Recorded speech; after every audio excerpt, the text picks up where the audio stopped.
A political battle is taking shape in California with two local Democratic powerhouses joining the race for Senate. Congress members Adam Schiff and Katie Porter have launched their 2024 election campaigns. Both Democrats are looking to take the Senate seat from Dianne Feinstein, the current oldest senator and longest serving woman in Senate history. The 89-year-old has not formally announced her plans for 2024, but it is widely believed she will not seek re-election. Democratic Congresswoman Katie Porter of California joins me now. Congresswoman, thank you so much for being with us. You say in your campaign announcement that you don't do Congress the way others do. What does that mean? Well, I've been in Washington only 4 short years, and in that time, I have worked to connect with the American people, showing them that someone listens to them and sees their experiences. So I think my record on oversight, standing up to corporate power, calling out inept government officials, and using tools like a whiteboard or other props to help connect with the American people is unusual. I also think I'm different because I've never taken corporate PAC money. And I'm one of a handful of members of Congress, fewer than half a dozen, that doesn't take money from federal lobbyists. So I've campaigned differently, and I think it's shown in the fights I've taken on when I've gotten to Washington. You also say that you are a warrior. And so I want to ask you about how that warrior works, that mentality works with the Senate, where things are done by compromise. Your state has had 7 mass shootings already this year, and your constituents want national legislation to take on the gun problem in America. The last time gun legislation was passed, it was done by Democratic Chris Murphy with a Republican to find middle ground to pass the bill. So you say you want to be a warrior in Washington, but if you are that, are you going to be able to work in an institution that requires compromise? I'm going to be a warrior for Californians, for the American people, for working families. And that means when you can, working across the aisle to get things done. Sometimes I've seen in the House of Representatives, the bad guys are Republicans, but sometimes they're corrupt CEOs of powerful corporations that are cheating us. Sometimes it's inept government officials who refuse to do their jobs to help the American people. So what I would try to do in the Senate is what I've done in the House and what I've done in my campaigns in Orange County, which is make sure that I'm identifying what are the problems Californians are facing and how can we solve them. If I can find a Republican to help with that, that is a terrific outcome for the American people. That's who I'm a warrior for.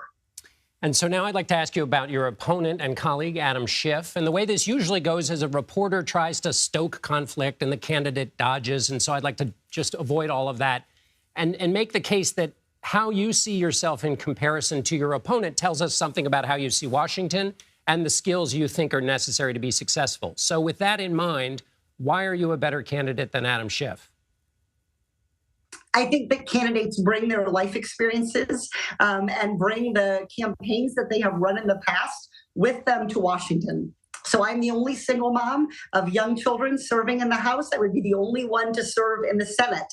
I'm somebody who knows something about having to juggle, about worrying about making ends meet.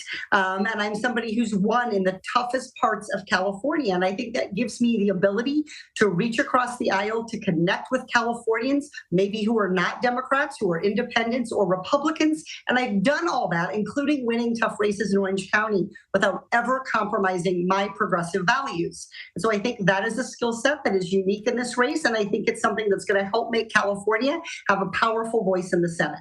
What do you think of Adam Schiff? Adam Schiff is a wonderful colleague. I think his work in fighting for human rights abroad, for example, in standing up for the hardships that Armenians are facing, that's been a place where I've looked to him sometimes for leadership and was proud to help support his resolution about the Armenian genocide. So there's no doubt that Adam is a fine congressman, and I've enjoyed serving with him, and I look forward to continue working with him in the remainder of this Congress. Democrats who run for the Senate mostly say they'll get rid of the filibuster. Is that your position if you were to be elected into the Senate? We need a Senate that takes hard votes so that the American people know where they stand. It's important to have protections for minority rights. We're currently in the House of Representatives. The Democrats are in the minority, but there are ways to protect the minority and give it voice that do not let all representatives off the hook in taking hard votes, which is what the filibuster has been doing. So yes, I oppose the filibuster. It's a rule of procedure that simply isn't working for the American people in terms of letting them know where their senators stand on important issues like gun violence prevention. Will you maintain that position if you're elected into the minority in 2024? Yes. So regardless of whether the Republicans are in control or not, you want to get rid of the filibuster? Yes. Which will weaken you as a Democratic senator were you to be a senator in a minority. It will strengthen American democracy. That's what this project is about. The project is about giving Californians and giving Americans a government that gets things done. And the filibuster is being used to avoid work, to avoid decision-making, to avoid giving Americans a sense of where their representatives stand. It's not about just being a Democrat. It's about being a warrior for democracy. It's about doing right by the institutions. And the truth is, it's because I love democracy, because I love the Congress, that I am willing to stand up and push for reforms to Congress, whether that's abolishing the filibuster or pushing for a ban on congressional stock trading, which has been one of my top priorities. We have to be willing to look at these institutions and try to make them better, even when that means being critical of our own party.